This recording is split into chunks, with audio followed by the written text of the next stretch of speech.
Welcome to Black Writer Therapy, a podcast where Black women writers are invited to sit on the proverbial couch, have a cup of tea, and share the stories behind the stories, and what it really takes to write books about Black women in an industry that still prefers white as the default. I'm your host, published author and unlicensed therapist, Alishan. Black Writer Therapy is now in session.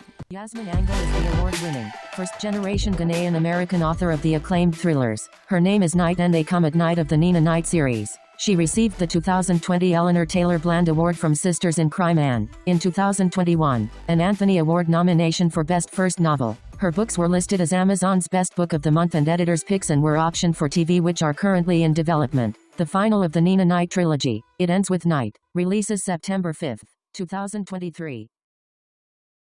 Hi, Miss Yasmin Angoe. Thank you so much for agreeing to be on my new podcast, Black Writer Therapy, and for sitting in the proverbial couch. Thank you. It's a pleasure and an honor to have you here today. Thank you. Thank you for having me, Ella. I'm excited, and I know we're going to have a great chat. So thank you for inviting me and reaching out. And thank you. So I love to start my sessions off with this question, and I don't know that it's asked enough. So how are you healing today? Oh, gosh. Well, so today is a pretty rainy day compared to what we've had here in South Carolina for a while. So it's a little blah, but now I'm feeling a little better, because I'm interacting with you and the whole family is out doing their business. So yeah, I've got a couple of deadlines that I'm stressing out about, but for the most part, it's just a calm, cool, rainy day. Good, very good. Yeah, I realized it was raining this morning. And I was like, oh Lord. Oh Lord. I know. The weather so affects like everything, like the countenance and like my body even is affected by the rain. And I was I was just hoping my Wi-Fi would stay. I was like, oh, please don't because any way the wind blows, the Wi-Fi gets all funky. So oh gosh. So okay, very good, very good. We this podcast is a new venture for me, and it really focuses on Black women writers only. Because I just feel like we deserve that. And really, I'm interested in just talking about the writing process, whether or not you realize your work would be something as like, I don't know, that it would touch a lot of people in a lot of different ways. And I want to know how it touched you. Going into intentional writing. That's what I call it. That's what we do. Black women writers, we write intentionally. And for me, that means it's a healing kind of writing. Even though we may be writing and you write like, I can't wait to get into these books. Okay, and let me go ahead and preface this. I will be fangirling. Oh. So like, don't look at me sideways because I will be fangirling. Okay. So I won't. Just know that. Okay. So I started and I talked in your small bio when I introduced at the beginning of the show. I noted that you are first generation American Ghanaian. And I was wondering how I know how it plays in the writing. I see like all of that through and through. But like, does the culture influence your take on America and how you and your characters interact in this space? Definitely, because I have lived my whole life interacting with both my Ghanaian side and my American side, and have heard, all the things that Americans think of Ghanaians, and definitely Ghanaians think of Americans because they have their thoughts. People from the African continent, have their thoughts, as Mm-hmm. everybody does. And so I've had that firsthand, and I've had the experience of living in both cultures firsthand, and have the love that I have for both. Um, and so yeah, that definitely guides the interactions, especially for these three books, because it's so culturally enriched in the Mm-hmm. African diaspora. It does affect the relationships between the African characters and the American ones, or ones of different races, and how they believe in terms of the characters, how they believe in terms of family, and the different things that we might find important. But most especially, just as a writer of color, there are some things that we tend to touch on. You said that you like to talk about intentional writing, and so there is a lot of intentional writing within the story. I don't know that I was necessarily thinking about, like, what is my message per se. Do I want somebody to really receive this message? I think the biggest message that I wanted everyone to receive was that people from other countries, people from other worlds, well, I guess they're not worlds, but you know what I mean, other worlds Yeah. that are not similar to theirs, that other people may consider, third world or less than whatever nation they're in. Those people are just the same, and they have the same feelings, emotions. They have the same wants. Mm-hmm. There are people who are strong and people who need a little bit of help, people who are rich, and not everybody lives in these stereotypes that we tend to see in, a lot of the books that we have read throughout the years, and a lot of the TV and movies that we have seen. That's Mm-hmm. not everyone's life. That's not everyone's experience over there. And so I just really wanted to I think the biggest intention I had, especially with this genre, with these books, is to write about a character that you typically wouldn't expect in these situations, by an Right. author you definitely wouldn't expect to write about these kinds of things, and to make that kind of story and that kind of character Mm-hmm. the norm instead of the exception, instead of the, oh my gosh, this is so different and wonderful. Oh, this is just, oh, okay, we're used to this now because this is our norm. So it's the expectation that you just expected, and you're fine with it. Yeah. I absolutely love that you said that. That it would just be the norm and not Yeah. some, ooh, something new Yeah. and shiny and niche. I love that. And like Yeah. I got so swept up. Like I'm sitting here really and I'm like, September, September. Okay, that's good. I can wait until September. That's what I've been saying to myself, right? I Mhm. can't wait until September. I'm losing Yeah, it I can over get you here. an art, girl. That's okay. I can get you an art, and you can have it before September. It might Don't have say some. that and don't do it. Don't I'm gonna say do it and it don't though. do it. I will do it. I will do it. I can get you. I can get Oh, you an art. y'all heard it. Y'all heard it. I'm getting an arc. Mhm. Yes, I love. I think I have a crush on Nina Knight. In Oh, fact, I'm positive I have a crush on Nina Knight. oh, Everything about her is she's so contradictory in yeah. all the ways, in Mhm. all the ways. And Mhm. what I love about the contradictions are that they are reflective, I feel like, of most of the Black women I know. Mhm. That we are all contradictory in those very kind of non-specific, specific ways to us. Yeah. And so I have to ask, how in the world did you come Mhm. up with Nina? um. From the So I wanted. child, Yeah. yeah, yeah. I'm going to mess up her child's name. What was You mean Ninier? her childhood name, Ananiya? Yeah, Ananiya. Ninier. Yeah, Ananiya. So yeah, how did I come up with? I like I said, I just wanted to write this character who is just not someone that anyone, would expect. She's not going to be Mhm. some big buff person who you would be like, oh my gosh, this person is definitely going to like be able to take me down. She's very Right. quiet, reserved, and she thinks before acting. You're absolutely right that she is a woman of contradictions. In fact, that's a conversation that she and her father Noble have when he says, we are people of contradictions.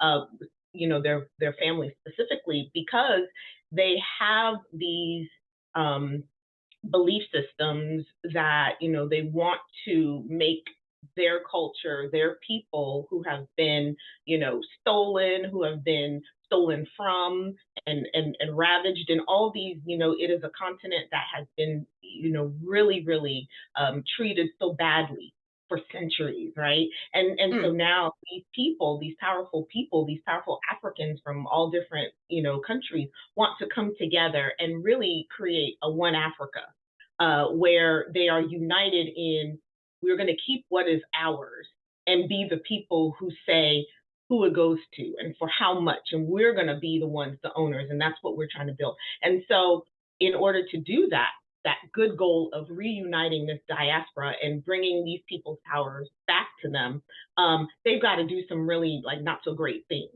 And so that is why they are, a family of contradictions. And she especially is a woman of contradictions because she has gone through a whole lot of things as Ananiya. She went through a whole lot. A lot happened to her.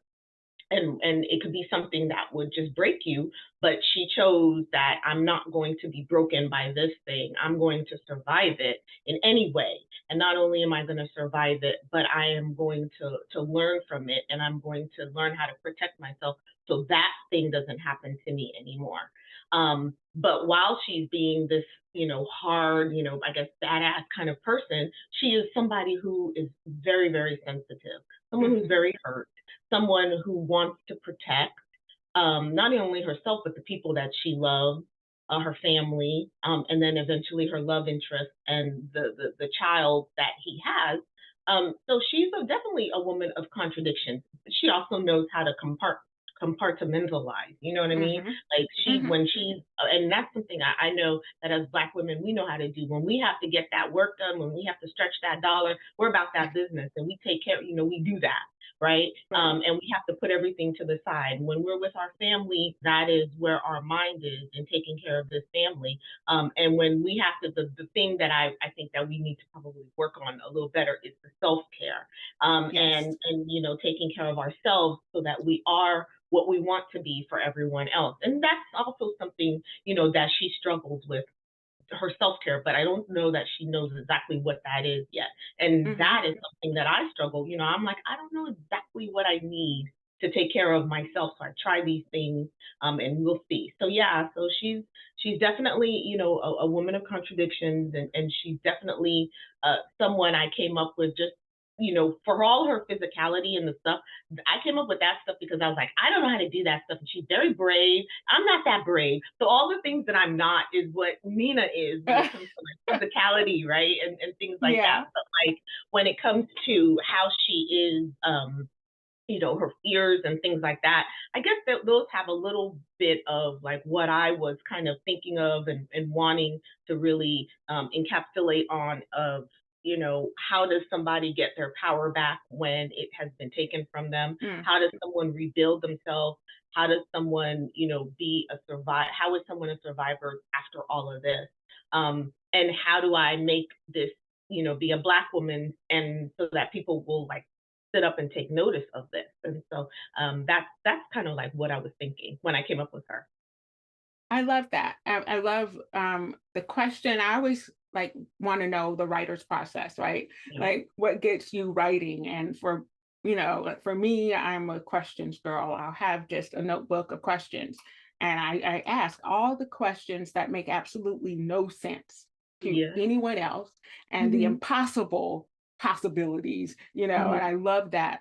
Just trying to figure out now how can I create someone that is accessible and inaccessible. Like I want the whole paradigm, and you did such an amazing job. Like Thank you. fangirl moment. I'm reading, right? And you set me up.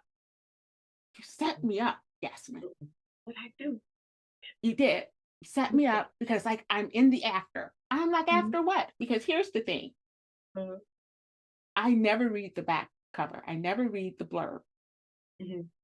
I'm one of these girls who says, I'm judging the book by the cover. Oh, okay. And so when I saw Her Name is Night, I liked the cover. I liked the title. The colors were nice. I'm serious. I was like, oh, I'm gonna get this. I'm gonna read this. It looks Mhm. cool. Yay, I'm glad you did. And you, after what? I guess we'll find out. So I'm just reading, and I'm like, that's interesting. Okay, all right, all right. And then we get to the first before. Why? Why? Why'd you do that? Why the after and the before and the different perspectives? Because the before, I'm getting first person account and I am sucked into that reality and everything that my girl experienced. I'm an immersive reader Yeah. and I have an imagination the size of the universe. Mm. So now I am Ananiya. I'm here. Mhm. Mhm. I'm Mhm. in this mountaintop village and I'm witnessing and experiencing the most terrifying, horrific scenes. Uh, you can read the face. Why'd you do that? Well, And you for went that there. I exact mean, reason, I did, and it wasn't easy to go there. But that was the story that Ananiya had to tell, and I did it for the exact reasons that you were talking about just now. So yes, the first book is written in two different perspectives, the same person, but at two different times in their lives. So there's the befores, which is Aniniye when she is 14, 14, 15, and it's told in her first person present tense. So when you're reading it, you are right in that moment with her, living that life as she's living it and experiencing everything as she's experiencing it for the first time, because that is the moment, that is the time when her world has changed, right? mhm, And then in the afters, that is Nina as a 30 something year old, and when she's an assassin, so after everything is done, and this is present day for her, but the story is told in third person past. And that was very intentional because as her world changes, her worldview, um, and herself, she changes. And so in mhm, her before, speaking present, and speaking in her I pronouns and things like that, she is more open because she hasn't experienced that stuff, or she's experiencing it and she's a child. So she's going to talk to when kids are talking to you, they're telling you this thing like as them, and how they're experiencing and everything like that. And yeah, it's very fresh yeah, and they're going to be open and they're going to tell you everything. But then as an adult, she has closed herself off after going through all of this. So she's yes, not going to speak to the reader in an I'm doing this, this is how I feel, whatever. She's closed off, and so you get the third person, Nina did this, and you get the past tense because she's not speaking to you presently. She's telling you something after the fact, and her openness with you is not going to be the same as it was when she was 14 years old in her before. So that was very intentional to get the reader in and then to kind of bring them out, because by the time Nina as a as a 30 something year old, she won't let you in. And she doesn't let anybody in, not in that way anymore. So mhm. you have to be, your reading experience also has to be a little closed off, as you would be if you met her face to face. That was And yeah, so brilliant. those parts were very hard, but like it was intentional. And I also had those parts in because I felt, especially her being, an assassin, everybody is supposed to dislike assassins. They're not supposed to be good people. And so, how do you get the reader to really feel for, love, and accept this person who has this job that is supposed to be shunned upon, right? Because you're not supposed to kill people, for money and stuff like that. And she doesn't kill for money, but even though the people that she takes out, it's very specific, and they aren't, good people to begin with, it's still Hmm. murder, right? Um, and that also goes into play with, contradictions, right? Like, what is justice and all this, and whose justice Right. do we really go by, and who says your justice is better than mine? That's a whole nother thing. But how I have to get people to be invested in this character who does bad things is for the reader to experience her life and see how she came to be that way, and to maybe understand. I think if you understand people a little bit better, then you can understand the choices that they make and the differences that they Hmm. have, opposed to you. And so that's what I was trying to do with her. No, you didn't try. You did. You did an Thank you. amazing job because Thank you. I get her aloofness in the Mhm. after. She's so aloof. And I think that's what I love about her. She's so I'll tell you, I have this image in my head Uh-huh. of her. And I can't remember the name of the movie, but it was a Halle Berry movie, and she was like a mixed martial artist. Uh-huh. My husband and I looked at it, and there was a tall British girl who was her trainer. And I was like, oh my God, that's Nina Knight. Mm. That is Nina Knight. And she was just beautiful, like dark skin. She wore her hair low, maybe a little bit more up top than I have, and tall and thin, kind of sinewy. But then she had like all this like power, but Hmm. still an inner peace. I was like, that's Nina. So I know you have things in the You're gonna have to works. remember that movie that you watched so I could see it, or I am, because I know you have things in the works, and I'm telling you, this is Nina Knight. I even right, had a crush on this girl. Like I have girl crushes all the time. And I was right. like, this is Nina. But yeah, you did such a beautiful job with shaping like this woman Mm, thank you. who I'll tell you what I love the most of it. The befores and the afters, how eventually they came Mhm. like, girl, what are you a planner? Not that much. I'm just I'm trying to figure it actually out I'm because I'm getting better at it though. really, because I'm I'm a discovery writer. That's what I call Mhm, it. I don't like mhm. the term pantser I or don't either. whatever. I hate that. I am a Yeah, discovery writer. I I love like to that. discover what my characters want me to know about them. And then like I could go back and do all the fancy stuff. But I Mhm. love the discovery of it. Because I'm like, if I write out all the parts, I don't know, it feels like I'm cheating my I characters. agree with you. I'm not a heavy planner.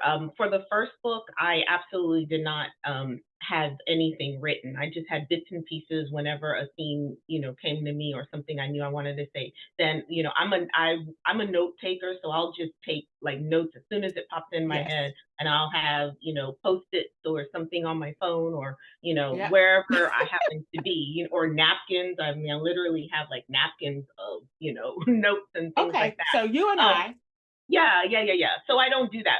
But then, for the second and the third and on, you kind of have to do like a synopsis for your publisher and stuff. And that's kind of draining because I'm like, I don't really know where I want, the story to go. I have an overall shell of an idea, but I really can't get into detail about what's going to happen because I too like to right. discover as I write. And I feel like if I write the whole thing, it feels very static and it feels very restrictive to me. But sometimes, but I have Mhm. to do it. So what I will write, and then I might go back and do something that I learned called like reverse outlining, where I'm going back and I'll write like one line of what each chapter is. That way, I can really kind of line it up to see, if the story is tracking and makes sense the way it needs to be, or where I have to go in Right. to kind of to fix. So that's the most I'll, really do with like outlining is after the fact. But yeah, so Yeah, because I said this woman here, I bet you she has like her plot charts, her character mhm. charts,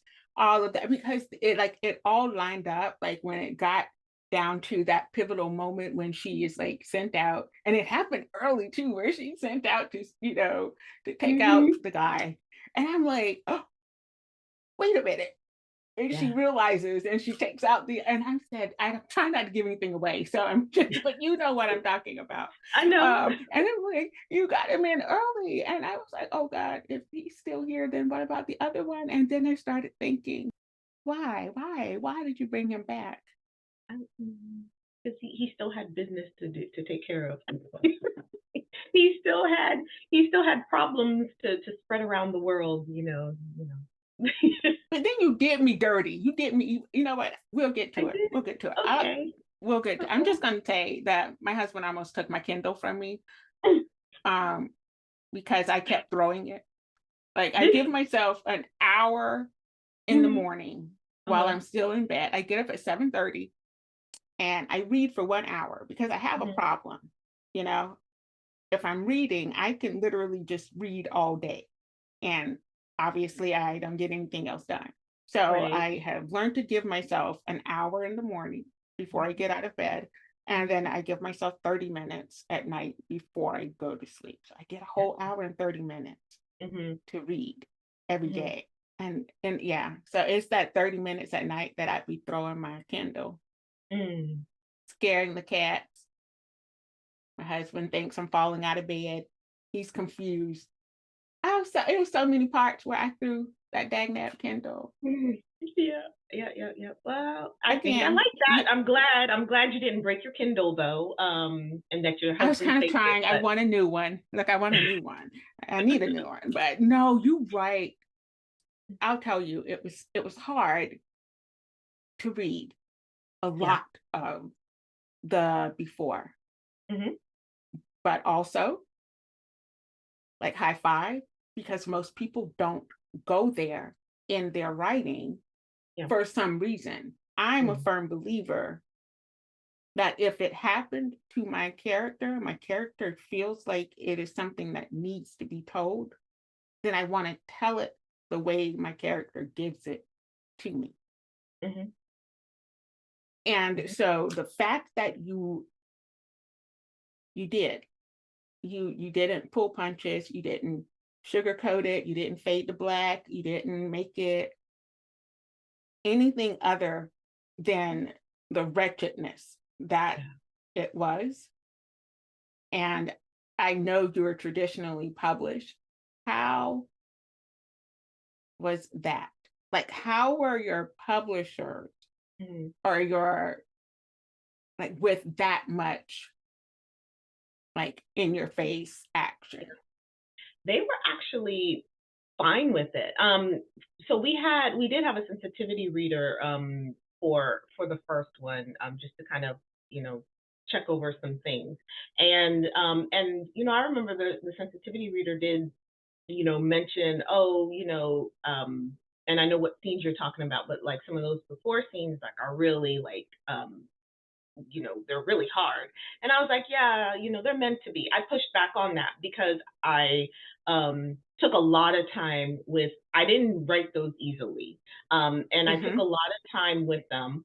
And I struggled over them just to make sure that, I was telling the story that needed to be told. And so I agree with you in the sense that, you want to write what's true to your character. Um, and you want to write the story as it's supposed to be told in the best way possible that protects your character, that protects the reader in some way.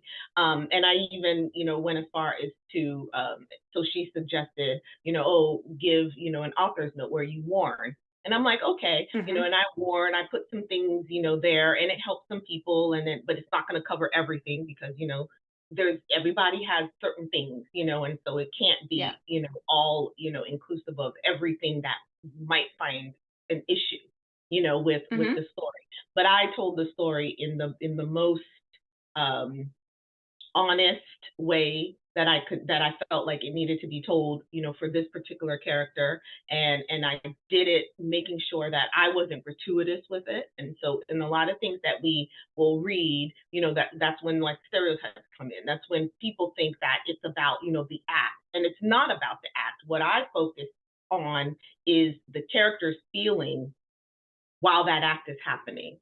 Right. What that character is thinking when these things when she's seeing these things, when she's experiencing these things, when people are saying these things to her, those are the things that I want, the reader to focus on, because it is about this Mhm. emotional thing, this thing that is changing this person's mental state, and how they're going to move through life in the future. So I really worked hard on, all of those scenes, even, the fight scenes and things, to make sure that everything was true to the character, true to the genre, and nothing was gratuitous or felt like, I was taking or exploiting anything, but that I was Mhm. being, honest in how this thing, and for this particular story, that this is how that had to be. And I'll always stand by that, because I feel like, yeah, there are some stories, there's some things that I've read that were super hard, and I was like, yeah, but I needed to read that to really understand, what Mhm. is going on in this story. And then there's a lot of stuff that I read, and I was like, I really didn't need to know like that. Like, that's just being like a little too much. And you can kind of tell, when somebody's being a little too much, when they give more than needs to be told. And so that's where your sensitivity reader, if you agree with them or not, or even your critical partners, the people, your beta readers who you have, they'll give you insight on that. One thing that Mhm. she did say, my sensitivity reader, that I did definitely listen to, is she said, oh, I noticed that some things that Nina and her mom say to Aline, her sister, they could be considered like sex shaming or whatever, like, because Eileen Mhm. is very proud of her sexuality. She loves Yes. to have sex and do all this other stuff. And I was like, I didn't think about that. Why? Because I grew up as a Ghanaian American. And so in Ghana, and in a lot of countries that are outside of the US, and even maybe even older generation of Black Americans, Mhm. they tend to say, oh girl, you're being a little hot in the pants, or Yep. whatever, they'll say that, Yep. and nobody thinks about that as sex shaming. It's just your mom, or your mom might say, how long before you finally get a husband, or whatever, who's the Yep. flavor of the month now, or something like that. So we'll say those things and have not have that intention. But I didn't want that to come across in the store, because I was like, you're right. Nina would never say anything that makes her sister feel like I can't be who I am, and like what I Right. like. And so those lines, and it was just a few of them. I was like, Nina wouldn't do that. Now, while Delphine, their mother, might, I'll tone that down, because that's just what she's gonna do as Mhm. as a Ghanaian mother or whatever. Right. But like, Nina will be a little bit more thoughtful, especially since she's been, called and referenced a lot of different things. She'll be a little bit more thoughtful in how she refers to her sister. And so those are the things that I fix. Okay. That Yeah. makes sense. But it was like, yeah, I just wanted to give you the bouquet for doing what was best for Nina's story, and writing through the hard parts. Yeah. Thank As you. a writer, I write the hard stuff because it's just, I don't know why I write the hard stuff, but I do, and I find that in doing so, I try to take it out. I try to soften it because it is hard. It's hard for me to write about it, and you've said it was hard to write those scenes. Now, so I have to ask, when you were writing them, Mhm. like, how did you push through? I just had to. I wrote all of the befores first. So I wrote it in order. Her whole life from the beginning to the end, all the befores, and then all of the afters. And then I surgically weaved them in, because I felt like, even as a writer, even though I created the character, I had to really know and understand what the character, and discover, right, in our Mhm. discovery writing, what the character went through in order to write her efficiently, in her adult self, and Yeah. figure out what are the repercussions that she's going to have to deal with from her experiences as a child. And so while the reader gets, a little bit of hard stuff and then some lighter after stuff, or whatever, you get it kind of chopped up. I had nothing but all these things that Ananiya was going through up until, the part where they combine.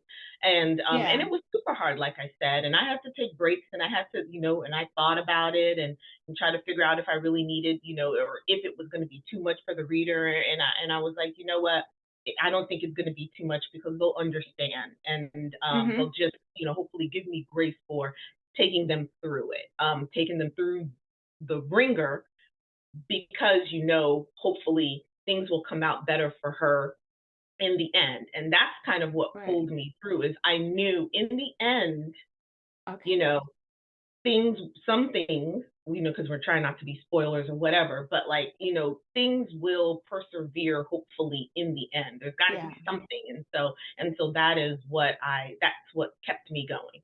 Good. Good. Because it's hard, and I sometimes like that's a little bit of where this podcast idea came from Mhm. was the completion of my first series. I finished the fourth book, and um and I was happy, but then I felt bereft. Yeah. I felt like I how are they going to live without me? I have spent 5 years with these people, and I was like really feeling depressed. And I didn't want to say, "Oh, I'm depressed because I finished a series," because that Yeah. sound a little bit crazy. And it was like, No, "Oh, I it think I doesn't. need some black writer therapy." That's what I said. I need some black Right. writer therapy. Because it was you spend so much time, you invest, not spend, you invest so much time in these characters and their lives and and so your series, you're writing book 3 and that's Yeah. it. Yeah, that's what, so far, that's it in this trilogy. And so I'm feeling all of those things. I am bereft, and and that might make it harder for me to write this next standalone that I'm trying to work on, is because I'm like, I've spent all of these years since when I really started writing Her Name is Night, like, all the way, and I was like, I need to finish this thing out, was 2018, even though I had the idea all the way since like 2011 or whatever. um I've been so this character has been with me since 2011, and so Yeah. now, and she'll always be with me. But so now, knowing that I'm not writing any more stories per se, in this, unless it gets, for some reason, I don't know how, expanded. But like, I'm like, what do I do now? And is there going to be, who am I gonna love, in terms of all of these characters, and Nina especially, after she's said and done. And so, yeah, I totally, it's not crazy. I totally understand what you mean, and how you Yeah. feel, how you felt after you were done with your series. Yeah. Yeah. So I'm here for you. Welcome Thank to the you. couch whenever you need it. Okay. Okay, I'm still on my intentional writing. In a world where shadows dance and secrets lurk, comes an unforgettable saga of broken souls, written by Alashan. Get ready to embark on a gripping journey through time, a dark Southern coming-of-age saga that spans over 30 years. Nothing is as it seems. With every turn of the page, secrets unravel, revealing a web of intrigue that will leave you breathless. Breaking is the easy part. Having the courage to look into the mirror of your souls, allowing yourself to be consecrated, to rise harmoniously in alignment with self and the universe, that's the hard part. Join John and Vivian on this unforgettable journey where shattered souls rise, courage is tested, and destinies are forged. The Broken Souls series by Ella Shawn, a gripping 4-book masterpiece that will keep you captivated till the very end. Don't miss your chance to experience this compelling tale of love, loss, and redemption. Purchase your copy now and be prepared to have your soul shattered. Because sometimes the darkest paths lead to the brightest light. And we're back. I looked at your dedication. Yeah. It was really beautiful. Oh, thank you. It was really beautiful. You dedicated, her name is Mike, to your father, Herbert Nana Ango, and you acknowledge him as the chief of your tribe. And I thought, oh my God, thanks. And so now I'm reading this and I'm like tearing up a little bit because that was beautiful. Thank you. Why was it important that you have that as the dedication? Yeah, well, because my dad and he passed in 2011, and it was, I mean, it's still something that I struggle with. I miss him dearly. And so Nina, even though I had the idea of her and the idea of the tribe, the African Tribal Council, all of that stuff really spun from, the death of my father. All of the cultural things, the tribe, the town, Nankankwe, sorry, everything where she's from is a mixture of my dad's, side and my mother's side, and everything like that. My dad being Fanti, and my mom Ewe, and all of that mix, and everything like that, and they're different tribes and things like that. So so that's, he just had so much inspiration, and everything that I thought of when I was writing Noble.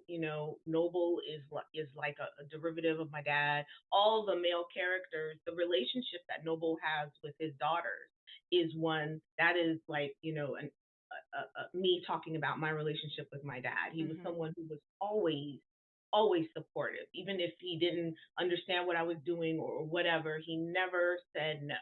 And he never said, you can't do that. You're unable to do that. You can do whatever it is that you want to do. And he was very quiet and unassuming, and things like that. He was just such a great guy. And so I really wanted to use this trilogy, this series, to really uplift and celebrate my Ghanaian culture, and being Ashanti and being all of these things, and the town that my dad came from is no longer, there's no, that town has been assimilated into a bigger town. And so, that family, his family, was very prestigious there. And so that is kind of like where like the knights come, and Okay. calling him a chief and a chieftain, and things like that. Those are things that are super important to us.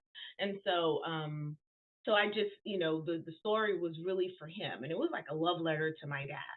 And I just want people to see the love between, a dad and his daughter, choosing family, um, dealing with grief.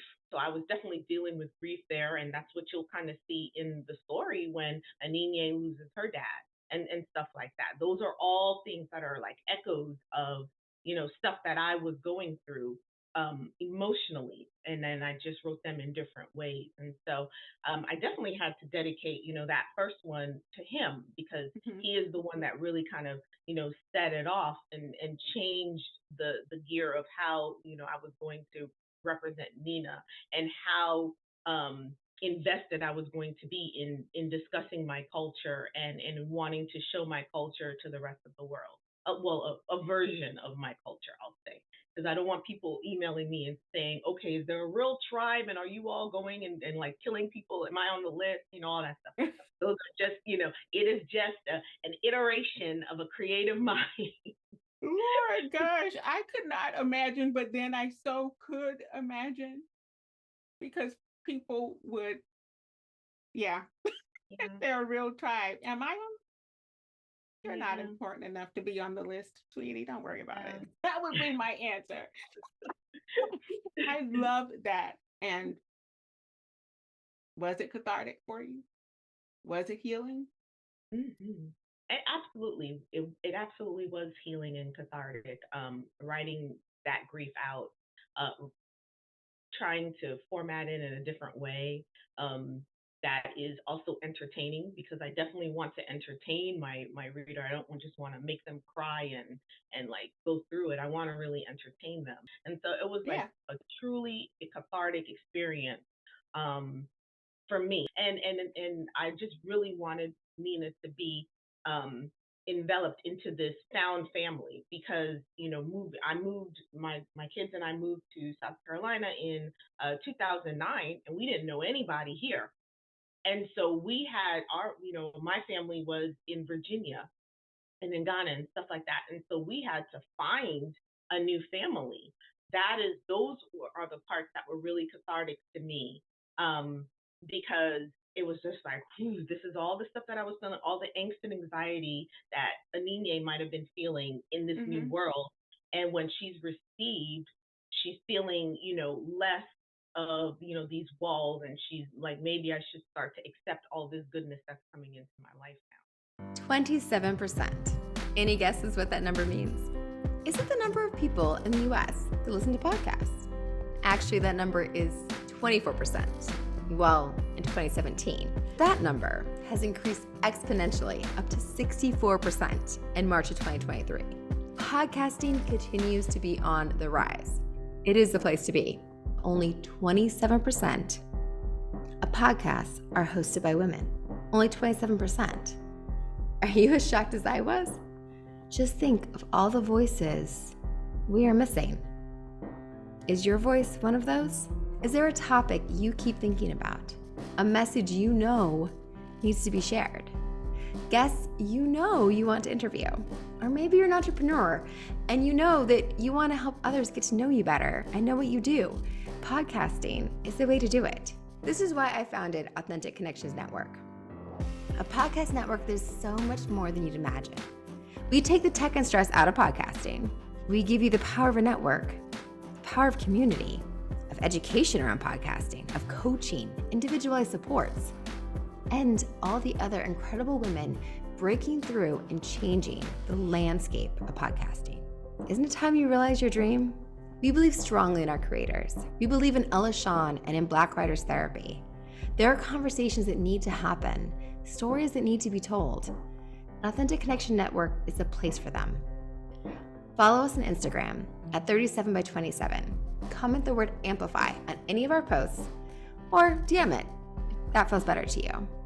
I want to learn more about you and your goals, and how maybe you could be part of Authentic Connections.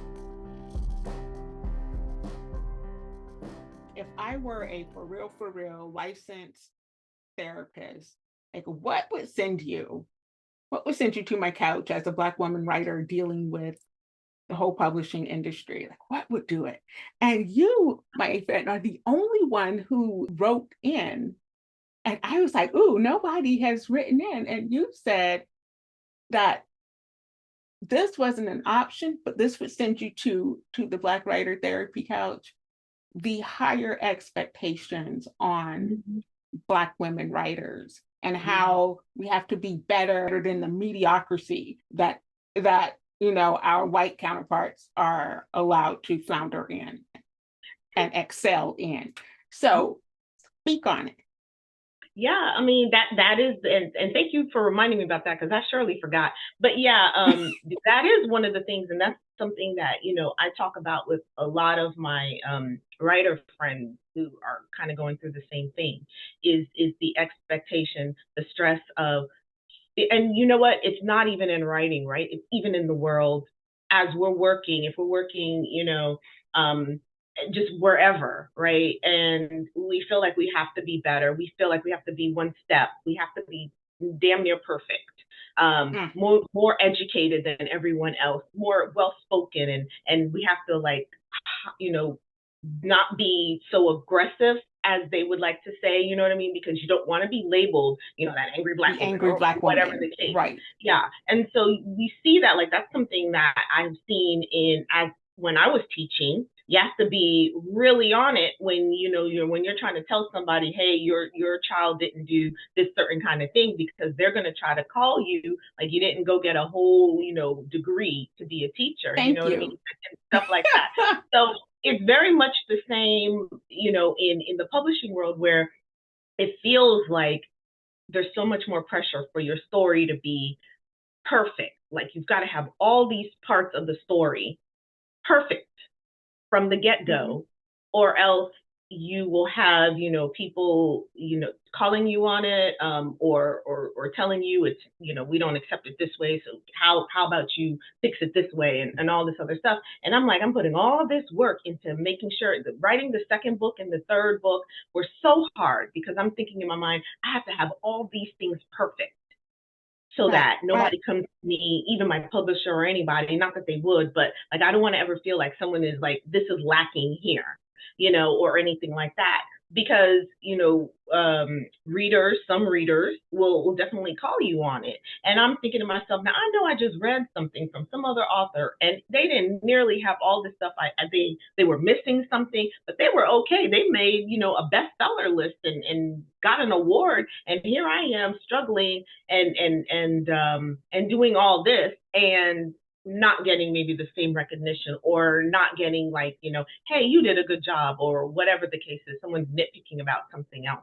And so I just feel like the stress to be even better is a hurtful one, when we can just be, what we are. The thing that brought us here, is the thing that should keep us, and that we shouldn't have any higher expectation than any of our other counterparts. Me, as a woman writing an action thriller, shouldn't have, a higher expectation than any of the male writers who write, the Mission Impossibles, or the Jack Reachers, Jason Bournes, and all of those Right, things. right. I would hope that the publishing world and just even readers would just like give us as much grace as you give the others. Do the same with us. That's such an excellent point, and I was so glad you wrote it in. And I'm not even going to front, like that's one of the main reasons I have not sought representation or sought the whole I want to get into the publishing world proper, because Mm-hmm. I look at the mediocrity that is pushed out as mainstream, fiction, literary, book club, whatever you're going to call it, but the mediocrity that's pushed out and touted as amazing. And like, I look at it and I say, no, not amazing.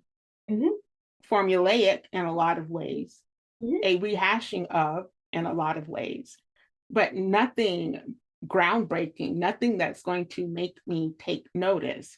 And then, of course, because I belong to, like, writing groups and writing organizations, I've attended, critique group meetings. And so to have my work poured over, and then they try to tell me, well, you're such a great writer, but maybe you could, I don't know, something about the way you phrase it, or does it have to be this? Can you maybe take that out? Do you have to really describe the fact that they are Black? It's, can you just, Those no. are all, I've experienced all of those things. Yes, yes, yes, indeed. And I also think that, the pressure is on even to come up with some huge concept.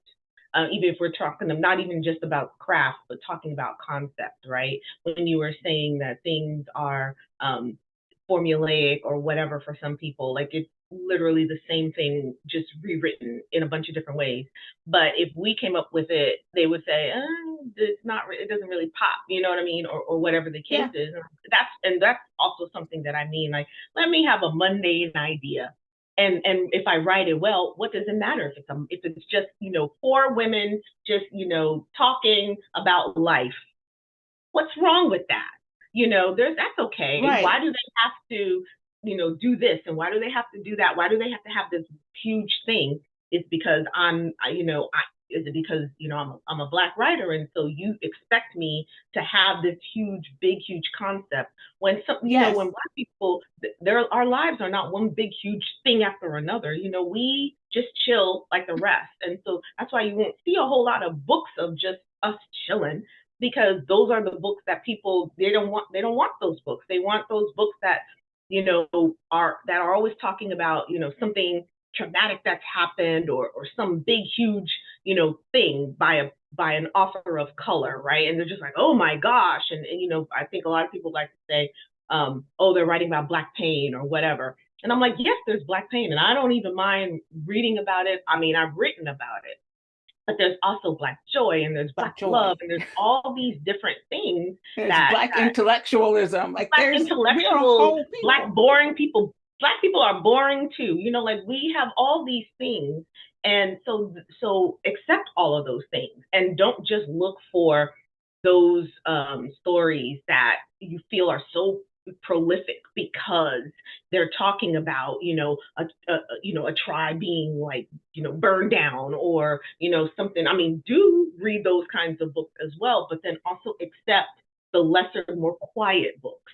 And I think Right. we aren't necessarily allowed to write quiet books, Because whereas we aren't others. necessarily expected to be quiet. I think that's Exactly. the thing. Like we're Yeah. expected to be loud and gregarious and living out loud so everyone can witness all of it. When in Mhm. most cases, Black people tend to be very private Yeah.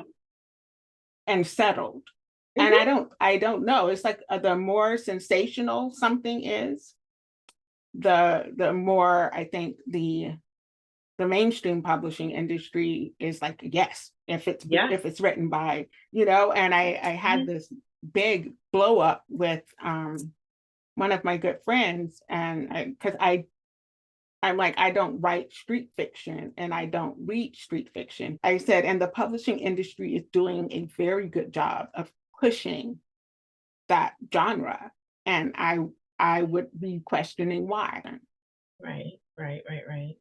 Yeah, yeah, yeah. I mean, there are definitely things that aren't everyone's flavor, and but I also think that there's a place for everything, and a place for street fiction, but a place for all other types of, Yes, Black stories, stories of color, because it will have a readership everywhere.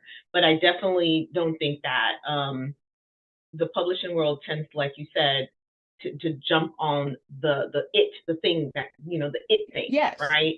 And I think that they need to get off of the it thing, and it be what is a good story, a story that really resonates um, for all different kinds of readers, and not just try to really push out this one type of book when there are so And many that was different my types of readers. point. Yeah, yeah, That's my yeah. point because street fiction has its place. I know a couple of really prolific street fiction Hmm. writers, and Hmm. I'm like, those stories need to be told.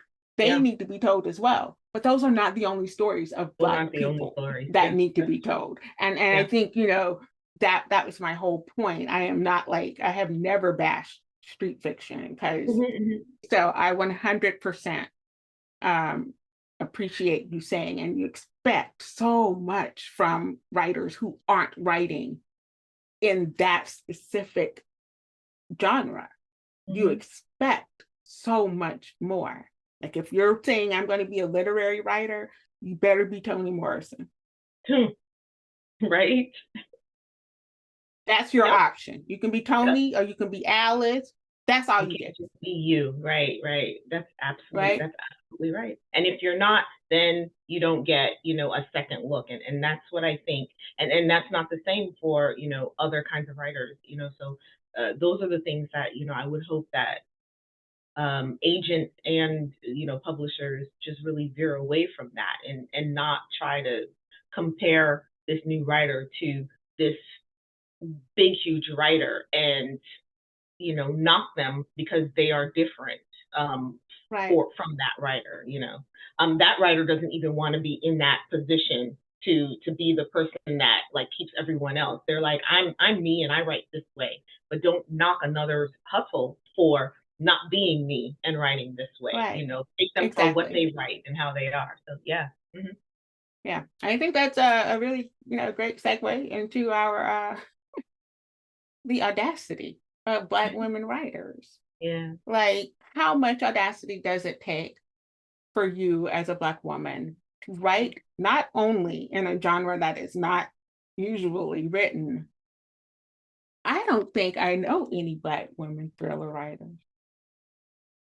Well, so well, thriller writer, are you talking about like action thriller? Because there are a Yes. lot that do psychological thriller. There's like Wanda Morris and Yeah. Kelly Garrett, and they do psychological, historical, contemporary kind of thrillers. If we're Yes. talking about action thriller, in the vein of Jack Reacher and that kind of stuff. Um, Mm-hmm. I don't know of others, and I'm not trying to say I'm the only one because I'm definitely probably not, right? You'll also see a lot of Black women authors doing like, PI, police office Yes. procedural, kind of, Mm-hmm. those kinds of stuff. So like something that is like mine it is a little bit different, and that's just because I did want to have like the audacity of me writing about this assassin, who is just as good as all of those guys that we watch. Mission Impossible, like that was in my head. Like I love a Mission Impossible. Those are the books and movies that I like to watch. So I knew that I have to write in the thing that I love and that excites me, and I want to do it as this Black woman. And also, I think that a female character in these positions is so much of an enriching character because you have so many different layers to her. And it's not just Mm-hmm. a beat 'em up and flying over buildings and things with Nina or with any of my characters. You're gonna get like if she's in a combat, if she's in combat with somebody, you're gonna get how she feels about that afterwards. What is the bruises that she has to deal with emotionally and physically, the Yeah. repercussions that she feels after having killed somebody and having to put it away because that was work and doing all this other stuff. So you get more of her. So I wanted to write a very big shoot 'em up, bang bang action thriller, but I also wanted to insert some other, like, I guess I don't want to call it women's fiction because I don't, that categorizes things, but like fiction that talks about their journey, and she has Mm-hmm. a journey that she goes through. And I wanted that all fused in with this action thriller. But I love an action thriller. Don't I mean I'll watch it all Me day, too. every day. Like, Yeah. me too. And I would never attempt to write it. And you had the audacity. Well, shoot, if I can watch it, I can write it. And you wrote To it. read And it you and wrote, imagine it. Yeah. And then you just ask some people and then you just, try to like go and do, some of the things that are legal, to do to kind of get you in the vein of it, which is, all of the different researching. So it takes research and it takes imagination. And I think that, just that formula of the two just made hopefully, for a really good and entertaining story, it was. It is character and action. I don't know.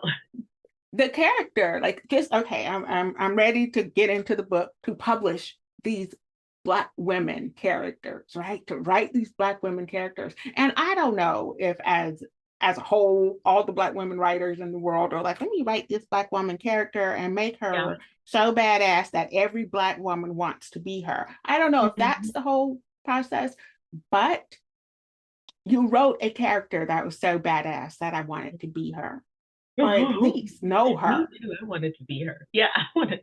you Yeah, know, yeah. or Mm-hmm, at mm-hmm. least know her. And so let's get into the characters. Let's get into the characters because we have Nina. I'm going to say Nina versus any male action thriller character. You gave her a soul where most male action, they're just like brawn and sometimes brain and lots of sex appeal, but then there's not much else. Yeah, there's no depth They have to cool them. I mean, and gadgets I and and I great stand cars. by that. Yeah, yeah. There isn't much depth to them, and I definitely wanted depth to my character, because Yes. I think that you have to tell a whole story. And while you're telling her story of her being this action, who can take on, the guys, and she knows when somebody is too strong for Mm-hmm. her. So she's going to think analytically of what's the best way to take this person down. So that's why Yes. she keeps herself physically fit and she knows her weaponry and she knows, martial arts and she's smart all around, but you're also going to know what makes her tick on the inside and what really propels her, motivates her to do the things that she wants to do, not just saving, the tribe or whatever, but what's going to save her as well. And I feel like those movies that do show like that emotional aspect that Mm-hmm. blends that, like those to me are like so wonderful. Like those are even better because Yeah. everyone expects the big shooting and killing and all that. But when I see, one of those big, shooting, killing people like shed a tear because, they lost somebody and they like that's the stuff that I relate to. I relate Mm-hmm. to the emotion. I can't relate to jumping out of a helicopter because I never did that before, or anything like that. But I love how it looks. But I can relate to, this character feeling this pain because they lost someone. Right. Even if it's a member of like one of their military members or whatever like that. Like I know that loss and that's I just want to write, stories that are, like I said, entertaining, but then are also relatable in, Mm-hmm. what the character is feeling so that the reader can also kind of feel like I can these are the things that I can take from this character and relate to. Yeah. So the thing is, I'm looking at it and he's like, oh, I don't want to call it women's fiction and I don't want to da da da da da. But do you, I don't want to say do you think, because that's me leading you. Mhm. I feel like when Black women write, it doesn't matter what genre we're writing in, we're always going to create depth. Like Yeah. I tried writing romance, and I dabble in that every now and again. And I realized A, I couldn't stick to a formula. B, my characters were more important than the plot. And C, I didn't care if there was a happily ever after. I really wanted the story Hmm. of my characters. Hmm. And so regardless of what I'm reading, if I'm reading something written by a Black author, I'm always getting, especially Black women, I'm getting this depth that I Yeah. don't get in other books. And not that there isn't depth in books written by other folk, but there Hmm. is a different level of depth. What do Hmm. you think that is? And do you think the publishing industry knows what to do with that thing that can't be named? Yeah, sometimes they don't know what to do with that thing that can't be named, because they didn't know what to do with mine when I first started querying in 2020 this story.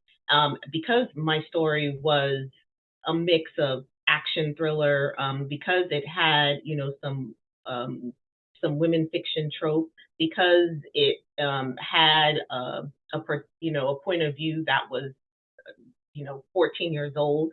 One of them asked me, is this supposed to be a young adult book? And I was like, well, no. You know what I mean? It's not a young adult book just because, the character in her before scenes is a kid, you know what I mean? And so people didn't really know how to place it. And even after the fact, I think at some point some called it like a spy thriller, and I was like, well, she's not really a spy, okay, we can just say she's action, I guess. I think it's the labeling of things that make it difficult. And when I said, oh, I don't want to call it like a women's fiction, it's because when you say that, then all of a sudden the guys run away. And I think, which is like so dumb, but it is like that's a fact. I've even had Mm-hmm. like a male reader, like come to me and like say, what did he say? He was like, oh, I didn't know if I was gonna read your book because I thought you were gonna like start putting some of like that women's stuff in it. You know what I mean? And I'm like, it shouldn't even be that way because the story is just a story. I don't know why you came to me and like felt like you had to say that, but like I want you to enjoy the story for the story and not be Mm-hmm. thinking about, oh, this is, oh, she's got, this love interest. So it's romance. Oh, she's got this journey. It's women's fiction. I love Right. women's fiction. Like I grew up on that, and those are the things that sustained me until I started getting into like action thrillers, and just, or whatever, horror and Mm-hmm. all this other stuff. So I feel like I never want to like, and I know that in the publishing world, I guess so that's the issue. The publishing world must label because you must label to have marketability, and where you're going to have placement and all that other stuff. But I think that sometimes the labeling is a deterrent because a story can be a blend of things. Just like Mm-hmm. these stories are a blend of things. Um, Yeah. and one thing doesn't necessarily make it so. And I don't want to stop a reader from reading it because they think that it's a genre that they don't really get into. when Right. it has a little bit of everything to me in it, Yeah. I just try it. And so I won't necessarily just be like, I won't read, a certain kind of genre. I find fantasy is hard only for me because the world building is a lot. And so I want to like get right into the story, it's hard for me to like remember what all the different new, Hmm. entities are, right? But I will watch a fantasy like nobody's business, or I'll listen to it. So it's not Yeah. that I don't read this particular thing, it's that I might need it in another kind of media so that I can like really, really like digest it and take it in. And I feel like, people should just have that, with the books that they read, is just don't knock it because it's a certain kind of, genre or whatever, but you don't read the back, but like read the back and see, hey, is this something for me? Or look at the cover and let me just try it. And you start it. If you don't like it, then you put it down. You don't read it again. I mean, it's just that. But like, if we label something, then we're already judging it and cutting it off from the very beginning, and putting our, judgment on it is, I think it takes away from your enjoyment, because you're going to miss out on a pretty doggone good book. You know what? I was just sitting here listening to you, and like all these thoughts are like flying through my head. I'm Mm-hmm. thinking, number one, I just look at the cover. I know a lot of people are visual, and I'm very visual. So I'm like, oh, this is Mm-hmm. great. And I read everything. Like I read everything, every genre, nonfiction, all the fictions except for horror. I don't I don't do read hard. that. I got you. Ah, Mm-hmm. Mm-hmm. Mm-hmm. but I love horror. everything else, Yeah. it's open and by anyone. I don't care who you are, where you come from, what your skin color is, what your cultural background. I read everything. Mm-hmm. And I think for the most part, Black women writers read everything, and Mm-hmm. we listen to everything. There is no, oh, Mm-hmm. this is my kind of stuff. No, everything is my kind of stuff. Yeah. And I'm thinking, I'm just kind of like, perhaps it's that we have such a wide breadth of of of knowledge and influences, that our writing really doesn't fit into any one specific thing, because we write kind of holistically. I think that's the word I'm looking for. Mm-hmm. And but trying to make it in an industry that is used to little boxes and little labels and very neat little spaces, and where most of the people who are in these positions making these decisions are reading only one or two specific types of of writing. I think that is where the disconnect is. Yeah. The people that were writing the book, and the stories that we were reading were not stories of us, right? Or at least Mm-mm. not in the best way, right?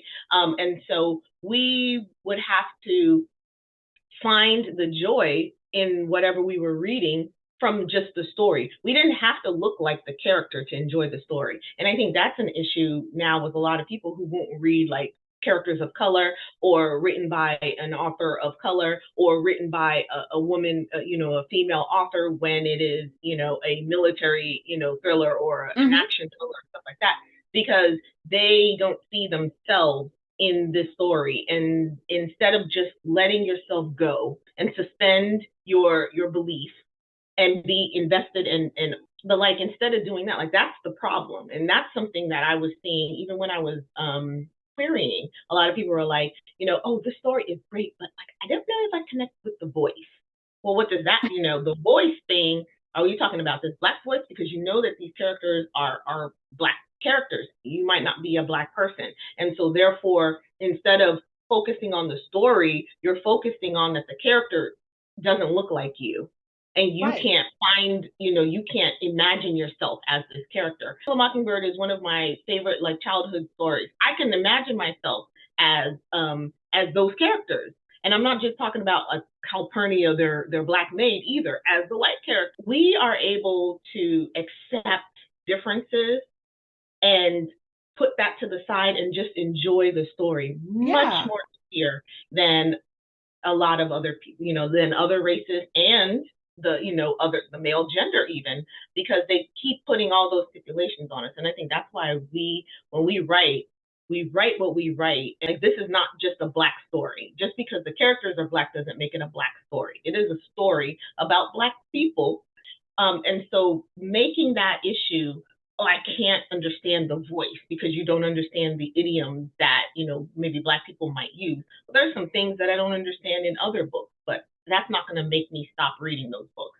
And I think so that's the issue, is that people just won't let themselves enjoy the story. If the story is bad, that's one thing. If it's hard to get through the writing, that's another thing. But if you're saying voice for a character who doesn't look like you, or who doesn't you can't relate to the character, right? You can't relate to what exactly about, because the character is a human. Well, or whatever the character is, the character should have. If you can't tell me, oh well, this character is just one dimensional, I can even understand that. But if you can't say that, the character is well-rounded and you're saying you still can't relate to them, then I don't know. You have to tell me exactly what it is, because then to me it sounds like you can't relate because that character doesn't look like you or live like you. Yeah. So. Right. Because taking self out of center and then reading a story. And I think because we, and I always say Black women writers because that's what my show focuses on, we are not centered. Yeah. We are not centered, not even in most cases. And I know for Black American, I don't know that we're centered in even the family. We're not. We're never centered. We are never centered. In the center. I think the only day we get that is maybe Mother's Day, or your birthday. If you happen to be a mother, and you got a birth, then maybe you get centered. And even on that day, you're not the center. And so we're used to not being centered, and so we're used to adapting. And so everybody else needs to learn to adapt and leave us the hell alone. I think that's what it is. Well, okay, you know what? That might be the title of your show. Everybody else needs to learn to adapt and leave us the hell alone, because that is the God's honest truth. Or not leave us alone, but follow the blueprint. Follow the blueprint. Follow the blueprint. Yeah, I think we just solved all the problems in the publishing industry. I think we just need to write a letter. We just to get a letter going. Oh, my word. Okay, where are we? We need to go pay some bills, but stick around. You do not want to miss the rest of this Black Writer Therapy podcast session with Yasmin Angoe. 27%. Any guesses what that number means? Is it the number of people in the US that listen to podcasts? Actually, that number is 24%. Well, in 2017, that number has increased exponentially up to 64% in March of 2023. Podcasting continues to be on the rise. It is the place to be. Only 27% of podcasts are hosted by women. Only 27%. Are you as shocked as I was? Just think of all the voices we are missing. Is your voice one of those? Is there a topic you keep thinking about? A message needs to be shared? Guests you want to interview? Or maybe you're an entrepreneur and that you want to help others get to know you better and know what you do. Podcasting is the way to do it. This is why I founded Authentic Connections Network. A podcast network that is so much more than you'd imagine. We take the tech and stress out of podcasting.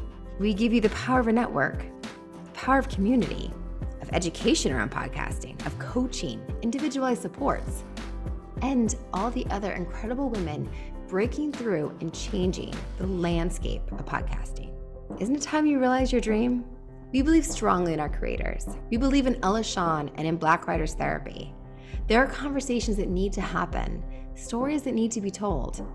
Authentic Connection Network is the place for them. Follow us on Instagram at 37by27. Comment the word amplify on any of our posts, or DM it if that feels better to you. I want to learn more about you and your goals, and how maybe you could be part of Authentic Connections.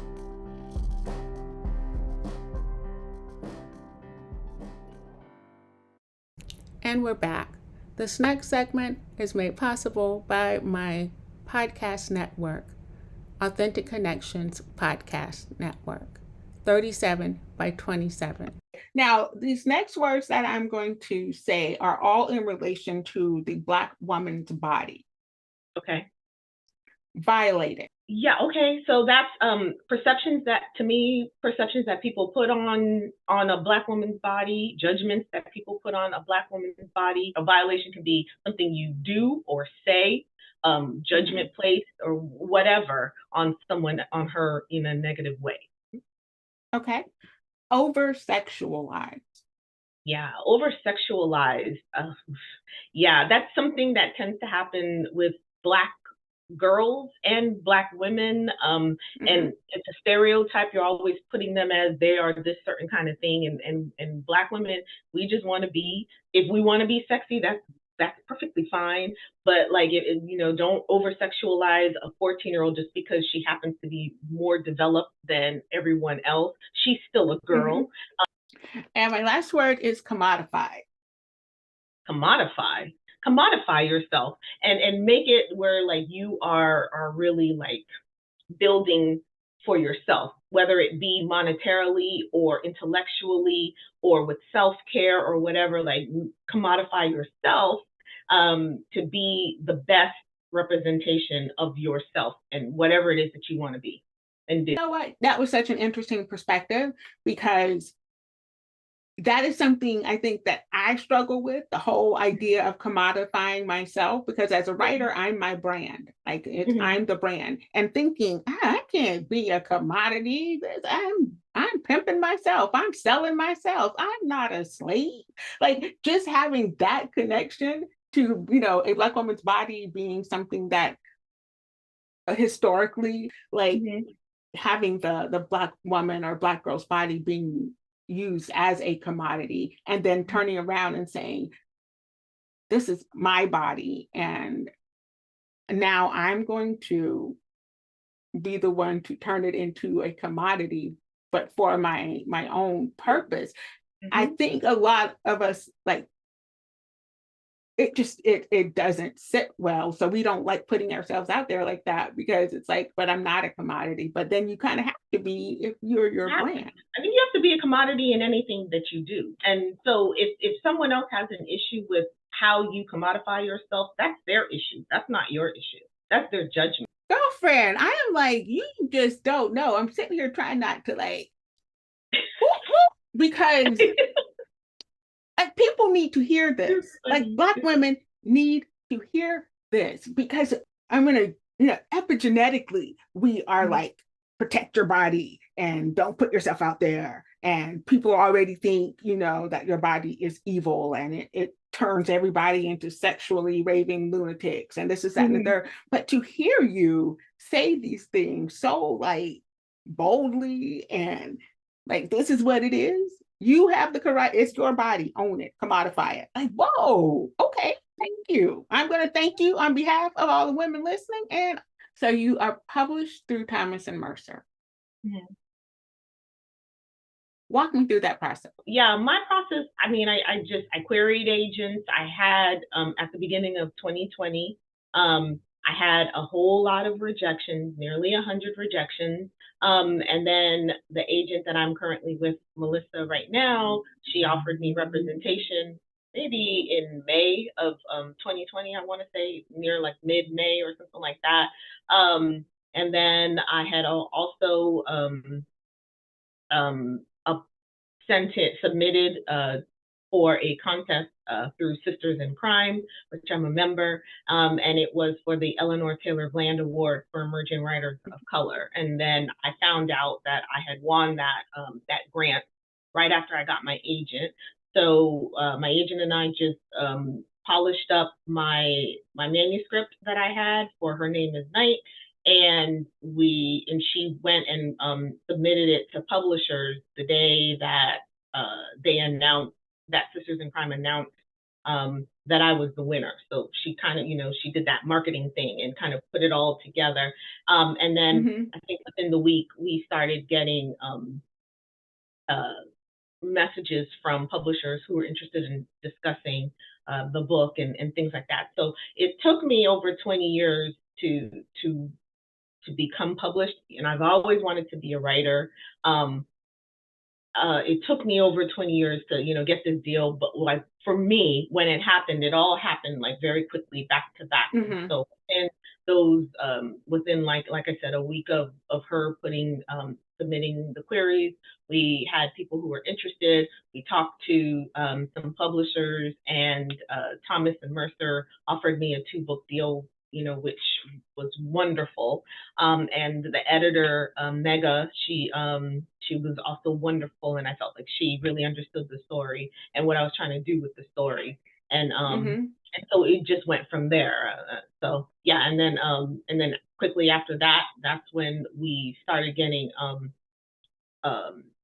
interest to option it for TV, or with studio companies and things like that. So that all, like I said, happened like super super fast after a very Yeah. very long time. And it doesn't necessarily happen to everyone. That's just my story. But like the publishing world is difficult to maneuver, and so if you do go, if anyone does go the agent route, you want to make sure you find an agent who is someone who has your best interest at heart, who listens to you, who's a partner, not and you realize that it is a partnership between the two of you, and so they don't have any more pull than you, because it all ends with you, right? And you're also the talent. Yeah. So you got to commodify yourself. And so while they will suggest things to you, if you don't feel good about it, you can definitely say no, or let's talk about it, and vice versa. So you want to have that kind of like really good relationship with your agent, because they are going to be your advocate when it comes to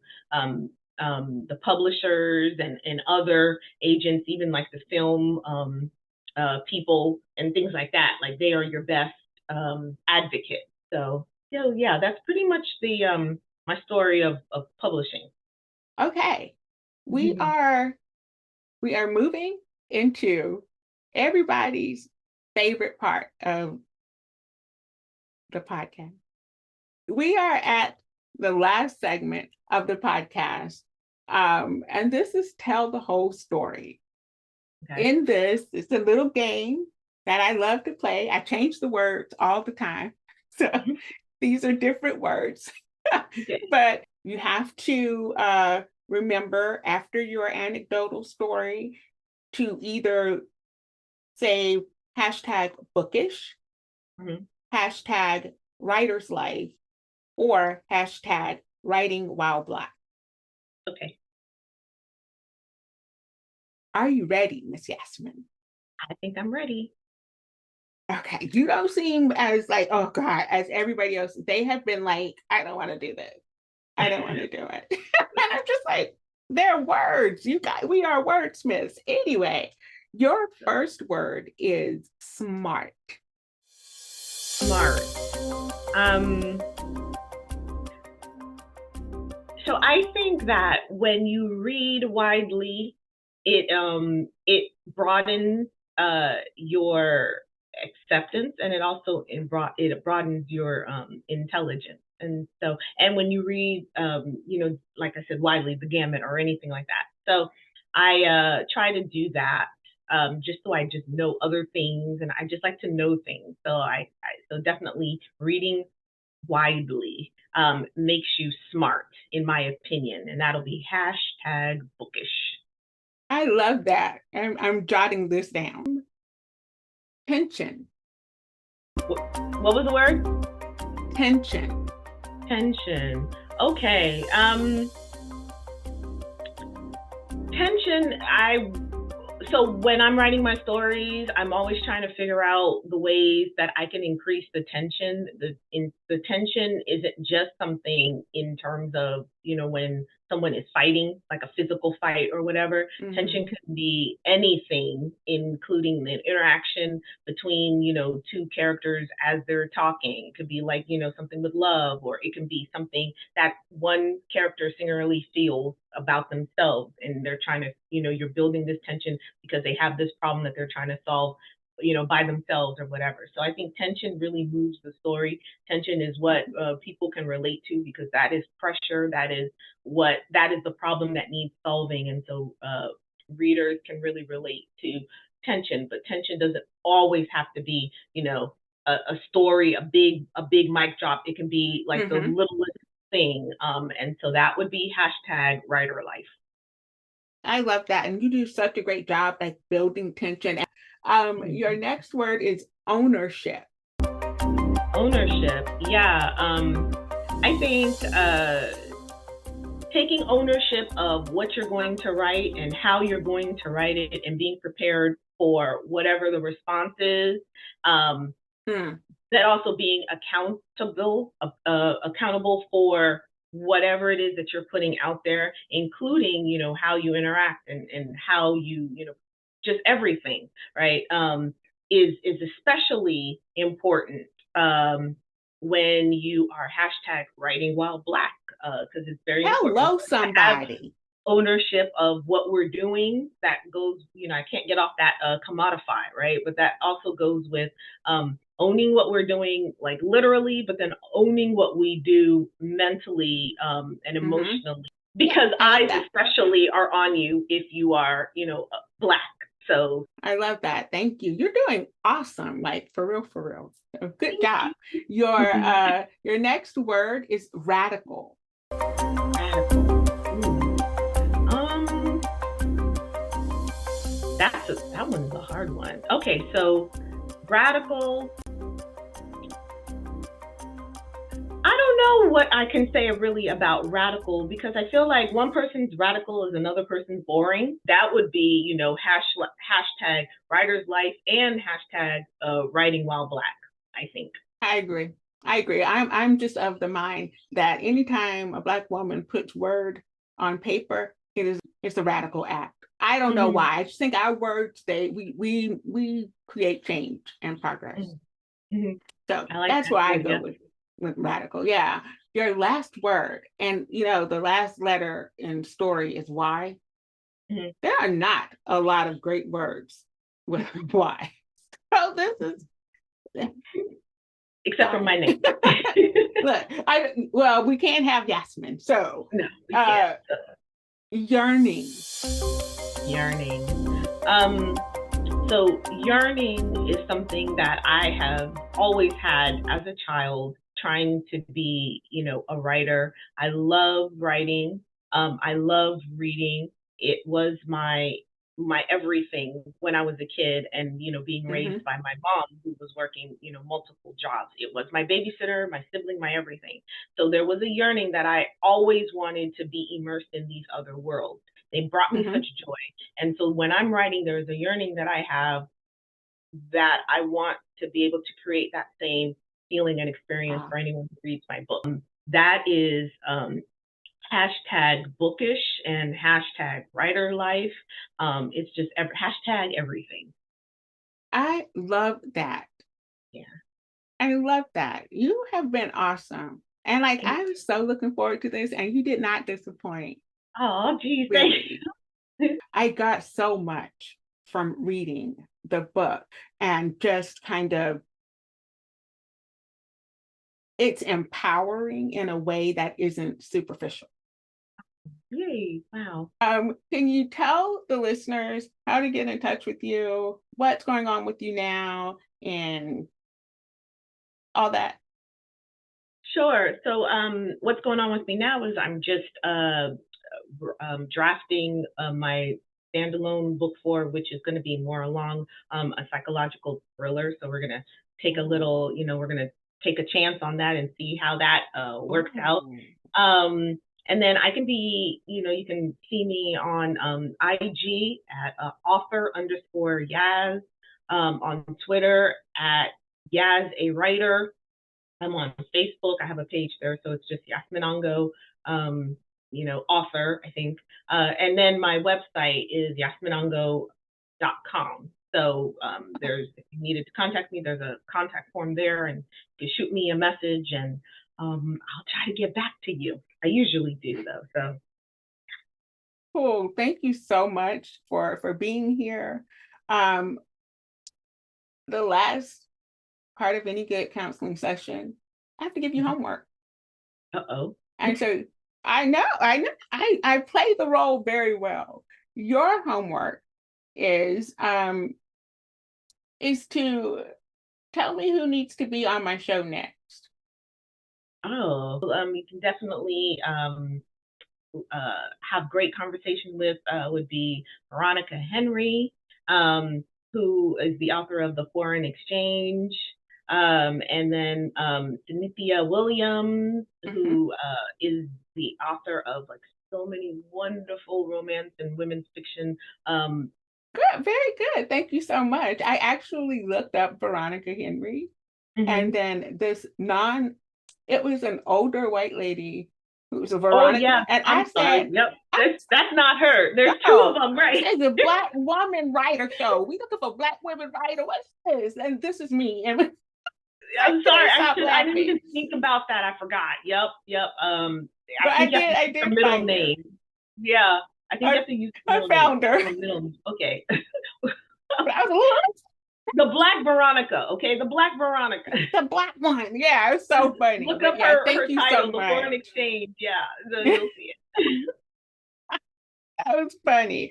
Okay, that's it. We're gonna go ahead and shut this out. Thank you so much. And if you ever need anything from me or need to come on the couch again and let it out, I'm here. Thank you for everything. And I'm looking forward to reading the arc. All right, thank you. Let me get that address, okay? All right, thank you for having me. So have a great day. Thank you. Thank you for joining me for this session of Black Writer Therapy. Be sure to follow and leave a review wherever you listen to your favorite podcasts.